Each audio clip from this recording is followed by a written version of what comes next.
akwai wanda ya rubuto tambaya,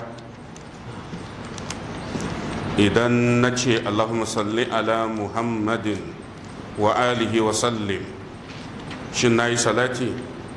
Haka mafi yawan malaman sunna suka ce, wanda ya ce Allahumma salli ala Muhammadin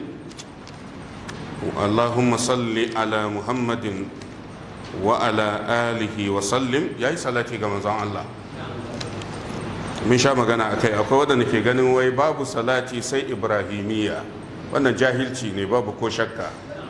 Ya kamata ka nemo littafai da aka rubuta akan salati ga manzon Allah, ka nemo duk sharhin da wani malami ya rubuta akan hadisin da ya zo da bayani akan salati ga manzon Allah. In ka gama to sai ka fi da hukunci. Kafin ma ka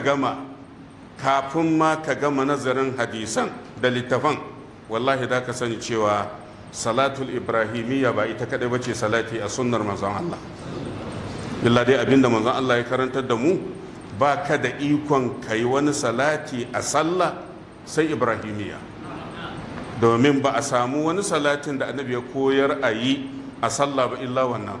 Musamman ma annabi ya karantar da sahabbai ne saboda ta salati a cikin sallah, amma banda cikin sallah fa za ka ga riwayoyi daban-daban sahabban annabi Muhammad, domin duk inda za ka yi riko da sunnar manzon Allah dole sai ka girmama fahimtar sahabban annabi Muhammad sallallahu alaihi wasallam. In ka dubi fatawar lajina mujallar na 24 shafi na 167, ba laifi ba ne don kayi wani gajeren salati idan ma'anarsa ta inganta kuma idan ba a cikin sallah ba ne